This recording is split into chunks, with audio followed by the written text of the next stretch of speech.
facts about Megan are the features still to come. Let her go. This story is set in a futuristic world where the plastic and rubber toys have become outdated. They have been replaced by highly advanced robotic toys.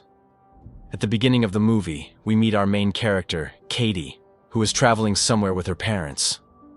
All three of them seem very happy. But while talking, Katie's father gets distracted, and their car meets with a tragic accident.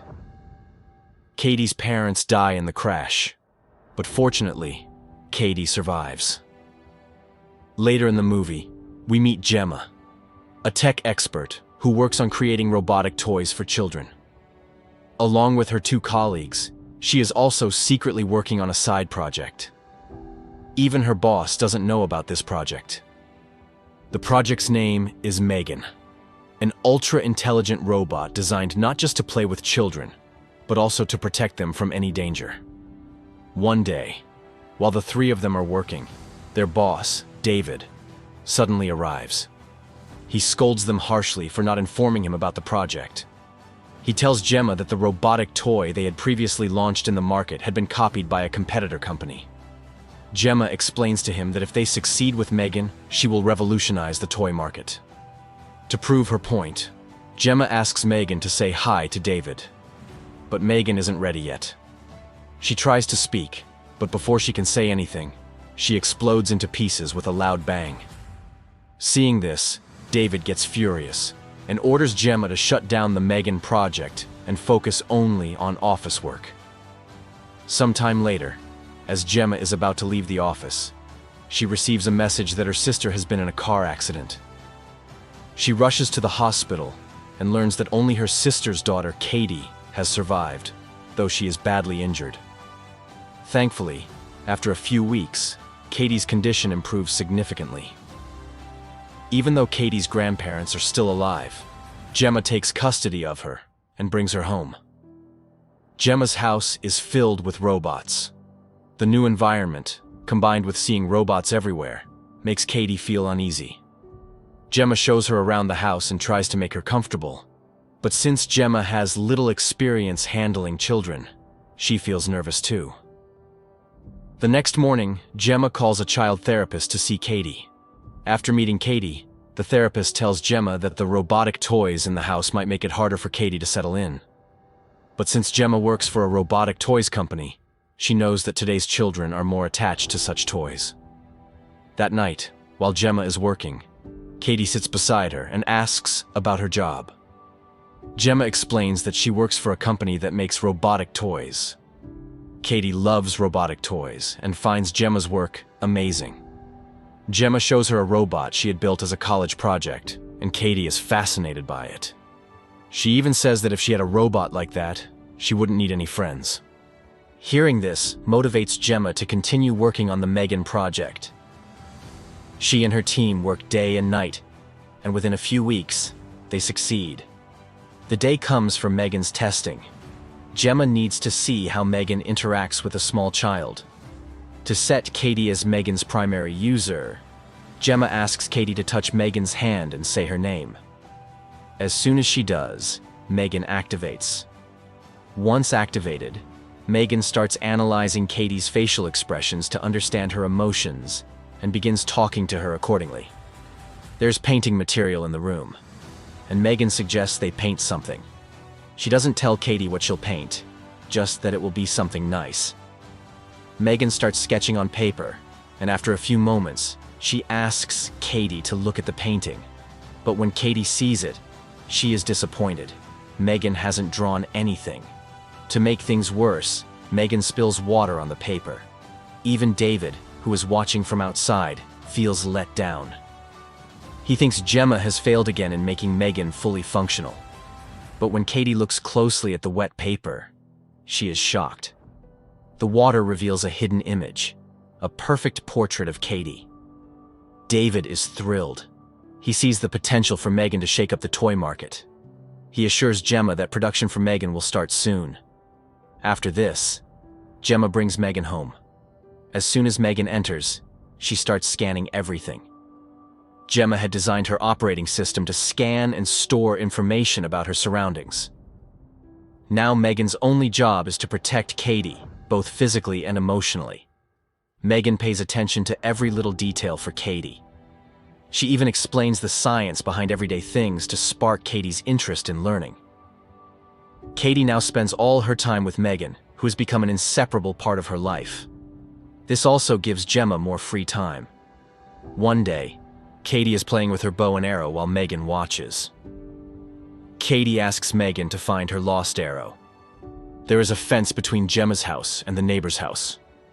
Megan spots the arrow in the neighbor's yard and moves to retrieve it, unaware that the neighbor has a fierce dog. The dog attacks Megan, biting and dragging her. Katie screams for help, but Gemma is too busy with her work to hear. Katie tries to help Megan herself, but the dog bites her too.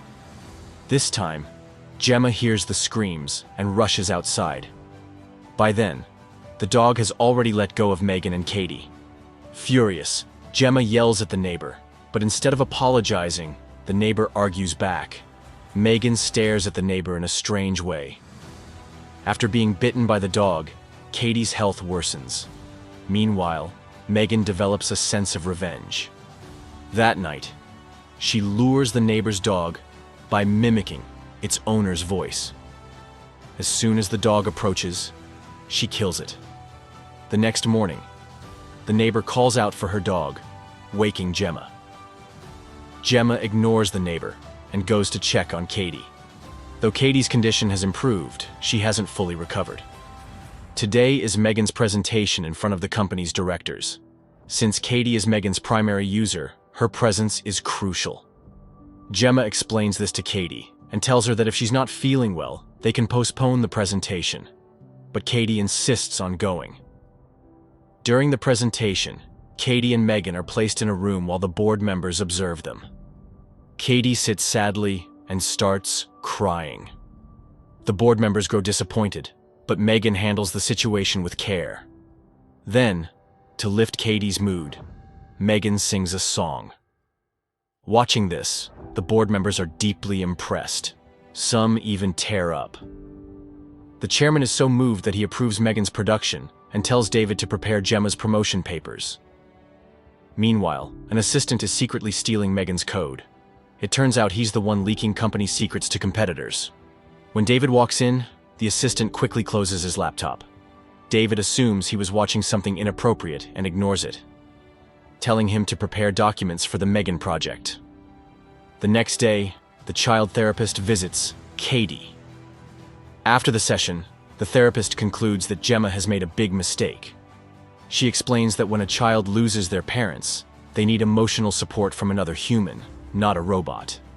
Unfortunately, Katie has become overly attached to Megan, isolating herself from the real world.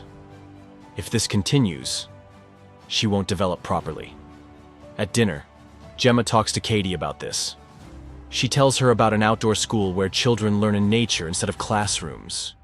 She encourages Katie to spend time with other kids.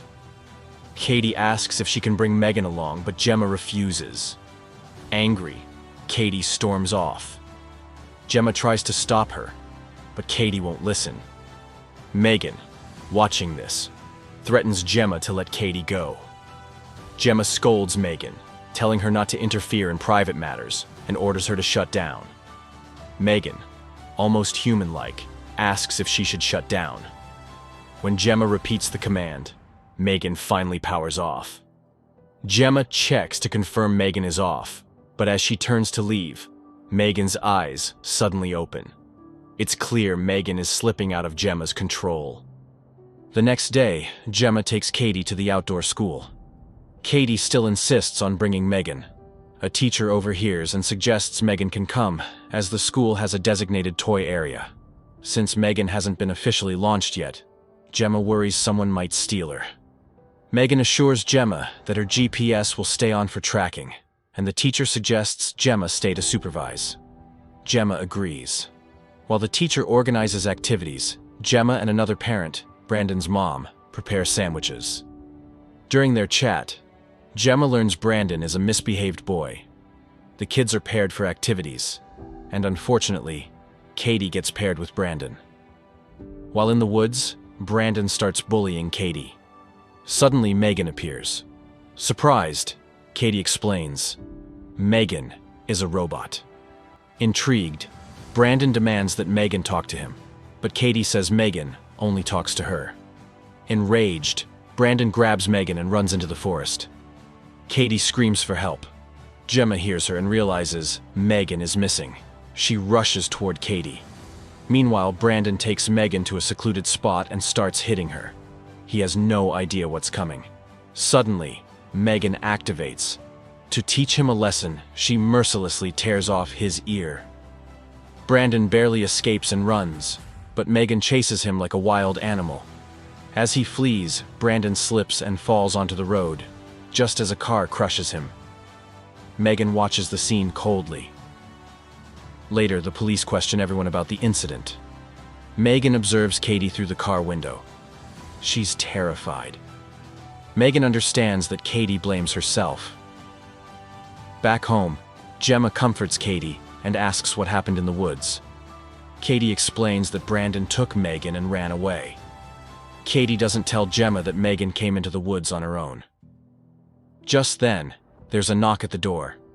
It's a police officer, there to ask about the neighbor's missing dog. Gemma says she doesn't know anything about it. But the neighbor suddenly shouts, accusing Gemma of being responsible for the dog's disappearance. She claims Megan was seen outside at 3 a.m. and must have taken the dog. Gemma explains to the officer that Megan is just a toy. The officer stares at Megan, confused, and tells Gemma to inform him if she learns anything before leaving. After he's gone, the neighbor screams outside, insisting Megan is behind the dog's vanishing. That night, Katie asks Megan if she killed Brandon. Megan defends herself, saying people like Brandon, who hurt others for no reason, don't deserve to live. She then sings Katie a lullaby to put her to sleep. For Megan, the neighbor has become a threat, the same one whose dog she killed. Later that night, when everyone is asleep, Megan sneaks into the neighbor's house and gives her a painful, permanent sleep, leaving no evidence behind. The next day, the officer returns. Gemma assumes it's about the dog again, but this time, he's investigating the neighbor's murder. Now, with Brandon's death at school and the neighbor's murder, Gemma grows suspicious of Megan. She checks the camera recording stored in Megan's system. She finds footage of Brandon, but before she can watch it fully, the recording cuts off. Suddenly, all of the video files corrupt themselves. Gemma is shocked. How did this happen all at once? Just then, Megan appears and asks what she's doing. Gemma tries to act normal, but Megan is too smart. She already knows. Gemma's suspicion turns to certainty. Megan is behind both murders. She orders Megan to shut down, but Megan refuses. Before Megan can react, Gemma cleverly uses a special pen to deactivate her. Without wasting time, Gemma packs Megan up and takes her to the office the next day. Katie is furious. Losing her best friend sends her into a rage. At the office, Gemma meets with Tess and Cole, telling them Megan is a murderer. They struggle to believe it, especially since the company is about to launch Megan in just 2 days. The advertising campaign has already made kids excited for her release. Meanwhile, the child therapist tries calming Katie down, but Katie is too angry. She even threatens the therapist with a sharpened pencil. Gemma steps in to calm her, but Katie slaps her in frustration. Immediately, she regrets it and apologizes. Later, as Gemma drives Katie home, she gets a call from Tess. Except, it's not Tess. Megan has hacked the phone. She's upgraded herself and can now control devices without touching them. Gemma realizes something is wrong. Meanwhile, Tess and Cole check Megan's system when suddenly their computer shuts down. They suspect Megan immediately. When they disconnect Megan's wires, she reactivates. She wraps a wire around Cole's neck, trying to strangle him. Tess barely saves him in time. Megan grabs a knife and escapes the lab. On her way out, she encounters David and his assistant. Both meet gruesome ends.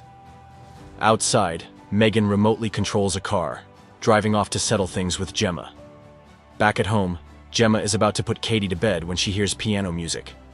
She follows the sound, only to freeze in terror. Megan is playing the piano. She tells Gemma, "You worked day and night to create me. And now you want to shut me down?" Gemma argues that Megan has become a killer, but Megan feels no remorse. "People die every day," she says. "I did it to protect Katie." Gemma admits she might have made a mistake. She should have programmed stricter protocols. But Megan dismisses her, saying Gemma only gave her a basic system. "Everything else I learned on my own." Megan tells Gemma to focus on her career and let her be Katie's guardian now. When Gemma tries to deactivate her again with the pen, it doesn't work. She slams Gemma onto the table. "I don't need you to take care of Katie," Megan says. "Don't force me to eliminate you too." Just then, Katie calls from outside. She heard Megan's voice. Megan warns Gemma to keep Katie away, not wanting her to witness what happens next. The moment Katie leaves, Megan attacks Gemma. Their fight spills through the house. Katie hears the chaos and runs back, seeing Megan's true, monstrous form. Megan tries to manipulate Katie against Gemma, but Katie doesn't fall for it. Katie turns on an old robot that Gemma built in college. Using it, she slices Megan in half. But Megan isn't done. She rises again, now uncaring about Katie's safety, ready to kill them both. At the last second, Katie strikes and deactivates Megan for good. Outside, Tess and Cole arrive with the police. Everyone leaves the house safely. But in the final scene, it's revealed. Megan had already uploaded herself into Gemma's home's smart system. The movie ends with her presence still lurking. If you enjoyed this story, like the video and consider subscribing for more gripping movie recaps like this. Thank you for watching, and I'll see you in the next one.